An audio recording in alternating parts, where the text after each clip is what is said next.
जी प्यार से कहना धन्यकार जी। मानविकता दिवस, ये दिन जो बाबा गुरबचन सिंह जी महाराज के जीवन की जो भी हर पल से सिखलाई मिली, ये रूप आज अगर हम देखें तो उस जनरेशन और आज कितने दासी और दासी से यंगर जनरेशन जो फिजिकली रूप अगर नहीं भी देख पाए तो भी ये बिल्कुल भी मन से ना सोचे कि हमने फिजिकली नहीं देखा तो हमको कैसे पता चलेगा ये जीवन कैसा था। क्योंकि ये एक सिर्फ बात वो नहीं कि संगत में भी बाबा गुरबचन सिंह जी की जीवन से मिली शिक्षाओं को दोहराया गया या पब्लिकेशन में अन्य बुक्स में जो उनके जीवन पे आधारित एक जो मैसेज उन्होंने दिया, पर हर एक आज मिशन में जो भी बच्चा ये जो भी सिखलाइयाँ मिली, एक वही संदेश सच का, इंसानियत का, हर किसी ने जहाँ जिया वहीं एक बाबा जी के मुख से भी सिर्फ नहीं, कर्मों द्वारा भी वही संदेश उन्होंने हर पल में जिया कि कैसे मानवता को एक होना है। एक संसार में एक होने की जो बात होती है वो हम अगर पारिवारिक अपने यूनिट से भी देखें कि कुछ सदस्य ही परिवार के और आपसी मनमुटाव इतने कि एक परिवार होते हुए भी एक नहीं, तो पूरे मानव संसार के एक होना, ये जो एक कईयों को तो ये लगेगा कि ये तो कल्पना की बात है, ये तो हो ही नहीं सकता, उस संदेश को सच कर दिखाया कि वाकई ही एक मानवता है तो एक निराकार परमात्मा के ही अंश सब में, कोई ऊंचा नीचा नहीं, कोई मनमुटाविक किसी बात से एक अगर है तो उसको कैसे दूर किया जा सकता है, और कोई भी एक अन्य सामाजिक दृष्टि से एक फर्क, एक उस तरह रूप में बायस जो है उसको कैसे दूर किया जा सकता है। तो जब इस एक परमात्मा निराकार को जान लिया जाए तो फिर एक ही वो बात की जब परमात्मा एक, तो परमात्मा सभी के अंदर जो इसकी अंशात्मा सब एक समान, सब सम्माननीय, कोई भेदभाव नहीं, कोई ऊंचा नीचा नहीं। तो ऐसे भावों को जो अक्सर एक दासीवाद जो रखना चाहेगी कि बाबा गुरबचन सिंह जी हमेशा एक ज्ञान और कर्म के बैलेंस को बहुत ही इम्पोर्टेंस देते थे कि कैसे अपने जीवन में हमने सिर्फ ज्ञान की बात ही नहीं करनी, ज्ञान को लेकर बस उसको कर्म में नहीं डाला तो उसका फायदा नहीं। एक उदाहरण जो वो देते थे कि एक असली इमारत जो बनकर तैयार वर्सेस एक ब्लूप्रिंट जो सिर्फ कागज में है, तो कागजी वो ब्लूप्रिंट तो सिर्फ एक कला का माध्यम, एक वो ड्राइंग रूप, एक उस तरह फायदा क्या, एक क्या उस घर में बने, एक कागज पे बने उस घर के हम छाए में रह सकते हैं, क्या उसमें निवास कर सकते हैं, क्या उसमें एक अपने जीवन को आसान काट सकते हैं।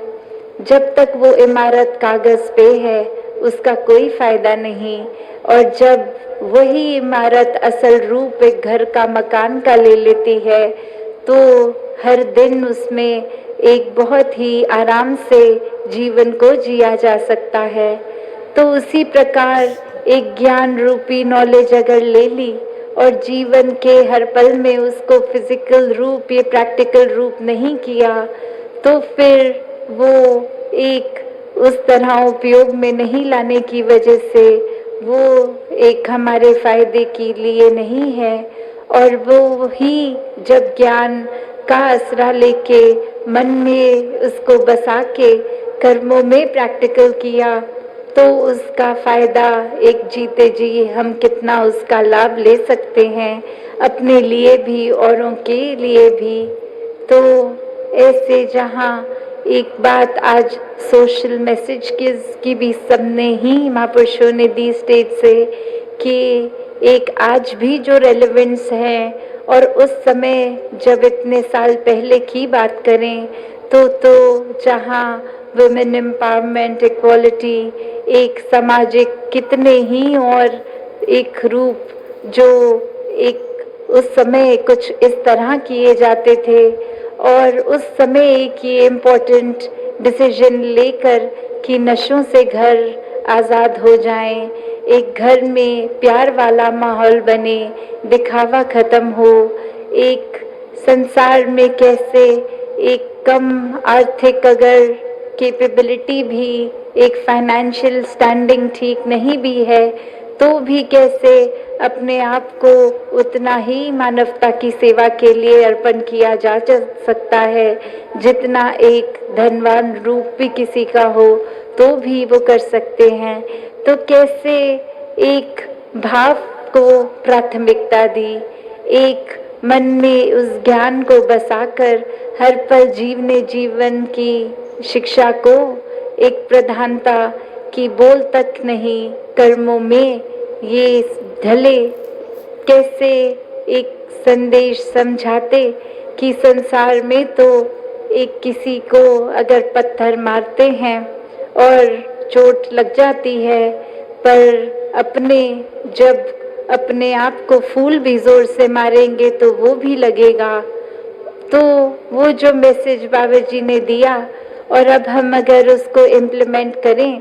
कि जो अपनों की फूल की मारने वाली भी चोट है, तो हमारे लिए तो कौन अपना कौन पराया, पूरा संसार ही अपना है।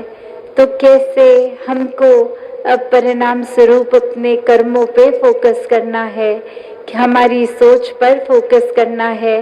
कि अक्सर हम ये तो कंपेयर कर लेते हैं कि उस व्यक्ति ने जितना हमें बुरा भला बोला, हमने तो उसके मुकाबले एक भी बात उसको इतनी खराब नहीं बोली। तो बात तो वही कि दूसरे ने अगर हमें जोर से इतना मारा पत्थर, तो हमने उसकी तुलना तो उसको फूल ही मारा। तो बात तो वही, मारा उसने भी, मारा हमने भी। तो एक हमें यहाँ अपने आप को इंट्रोस्पेक्ट करना है, एक अपने अंदर सोचना है कि एक भन में वो मन में भाव मारने के नहीं, एक आराम पहुँचाने के हों। यहाँ तो बाबा जी, राजमाता जी, सदगुरु बाबा हरदेव सिंह जी महाराज, माता सविंदर जी ऐसे ही बात समझाते कि अपने जीवन में हमें एक दूसरों की ओर नहीं, अपनी ओर देखना है, अपने कर्मों को सुधार करना है, दूसरों के ऊपर टिप्पणी नहीं, एक फोकस अपना बने कि ये जो जीवन है हमें उसको कैसे जीना है, ये स्पिरिचुअलिटी को कैसे फोकस बनाकर जिएं, और ये उतराइयाँ चढ़ाइयाँ हो भी तो कैसे ज्ञान रूपी ये जो हमें एक खजाना मिला है, इसको प्रयोग करके हर स्थिति में कैसे भक्ति मेंटेन करते हुए, आनंद मेंटेन करते हुए जीवन को जी सके। तो बात आज जहाँ चाचा प्रताप सिंह जी के बलिदानों की भी, कि ये सेवा रूप, ये आज भी परिवार को जो हमने सुना, तो कैसे एक भावना भक्ति की सेवा की, एक कैसे अपने आप को बिल्कुल समर्पित करते हुए, तो ऐसे ही भक्तों के भाव भी ये महान भाव, और एक रूप संसार में जो भक्तों का सेल्फलेस होने का होता है, जो बाबा गुरबचन सिंह जी महाराज के भी अगर एक बलिदान की बात है, तो सिर्फ वो कोई एक तारीख के जो अंतिम दिन का उनका बलिदान की बात नहीं, पूरा जीवन हर पल कैसे एक सेल्फलेस होके एक खुद को